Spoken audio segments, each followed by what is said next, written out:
Cześć, z tej strony Valencianistas z AppGalery, z Państwa 106 i Sojuszu Art of Dev. Dziś kolejna część Hero Challenges, a dokładnie poziom Infernal 900. Gra się go identycznie jak poziomy 700, 800 i 1000. To znaczy, te 4 poziomy różnią się wyłącznie siłą zombie. Nie różnią się zaś na przykład dodatkową liczbą zakażonych czy nowymi jednostkami zombie. Wszystko co nowe weszło wraz z poziomem 700 i do poziomu 1000 włącznie mamy te same jednostki zakażonych i tę samą ich liczbę. Zanim jednak przejdę do meritum sprawy, chciałbym Wam przypomnieć o kampanii AppGalery, która trwa do 31 maja, w której za zakupy pakietów w State of Survival otrzymujecie kryształy AppGalery, które to kryształy wymienicie na kupony i można tymi kuponami płacić za kolejne pakiety w grze, tak jakby była to zwyczajna waluta, której używacie na co dzień. No i jeszcze dla tych nierozumiejących języka polskiego, a którzy nie oglądali mnie wcześniej, proszę zerknijcie na dolny lub górny prawy róg, w zależności na jakim urządzeniu oglądacie wideo, gdzie znajduje się koło zębate z ustawieniami.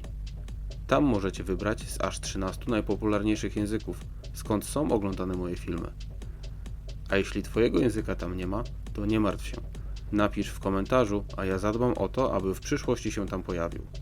Do tej pory skorzystali z tego przywileju gracze z Indonezji, Wietnamu czy Filipin. Dzięki, że jesteście. A teraz do rzeczy. Jak już pewnie zauważyliście, jednym ze wzmocnień talentów moich bohaterów to klapki japonki. To bardzo niedoceniane wzmocnienie, a ja będę w kółko mówił o nim i zachwalał je tak długo, jak długo aktywne będą wyzwania bohaterów. Dlaczego spowolnienie poruszania się zakażonych jest takie ważne? Po pierwsze, daje Ci to więcej czasu na odzyskanie energii bohaterów, a co za tym idzie, daje Ci możliwość użycia jakiejś umiejętności specjalnej.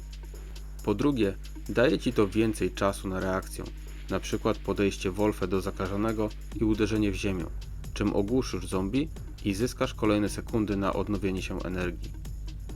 Kolejne wzmocnienia talentów dotyczą obrony bohaterów, a w szczególności Wolfe. Dlaczego wybieram rzeczy w ten sposób? Jest na to dosyć proste wyjaśnienie. Otóż na samym początku drugiej części planszy Wolfe jest atakowany przez 2 sweeperów. Są to niebiescy goście z potężnym ramieniem a la Wolfe. Być może są to nawet jego dawni kompani? W każdym razie zadają potężne obrażenia. Zadaniem Wolfe jest przetrzymać ich atak, a naszym wzmocnić Wolfe jak najmocniej. I tutaj pojawia się po raz kolejny atut związany z klapkami. Znacznie spowalniają zakażonych, więc nasi bohaterowie mogą uderzać częściej. I znów powiem Wam o klapkach. W zasadzie tytuł tego wideo powinien brzmieć klapki japonki. Tak bardzo przydatne w Hero Challenges jest ten item.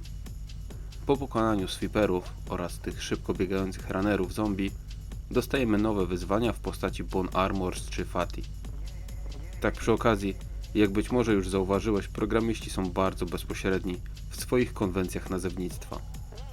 Tłuste zombie są bardzo wytrzymałe, mają dużo zdrowia i wysoką obronę. Są to zombie 3. poziomu. Atakują co najmniej parami, niemniej jednak są bardzo powolne w ruchach, więc tutaj po raz kolejny przydają się, tak, zgadliście, klapki. Daje nam to więcej czasu na odnowienie się umiejętności Wolfe oraz możliwości odstrzelenia tych zakażonych. To, na co chciałbym Wam jeszcze zwrócić uwagę, to ogromne komary, które napotkacie. Są przepotężnym rywalem, ale to miecz obusieczny, to znaczy mogą bez trudu pozbawić życia naszych bohaterów, ale też przy użyciu pozytywki Jokera mogą unicestwić każdy rodzaj zakażonego. Od Bone Armor po lodowego olbrzyma ciskającymi lodowymi soplami, czy nawet samego bossa. Dosłownie na jeden cios. Dlatego wystrzegajcie się ich z bliska, używajcie umiejętności Wolfe lub pozytywki Jokera, aby odsunąć ich od siebie. Niemniej jednak są one bardzo pożyteczne, jeśli odpowiednio się nimi zaopiekujemy. Końcówka planszy to nic innego jak pokaz umiejętności Jokera i Mike'a. O ile jesteśmy wyposażeni w akumulator i pewien zapas energii na początku, to nic złego nie powinno nam się stać.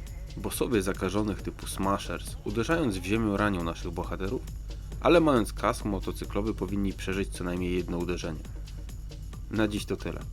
Mam nadzieję, że słyszymy się niedługo, a Ty zostawisz lajka i skomentujesz, zaznaczając swoją obecność.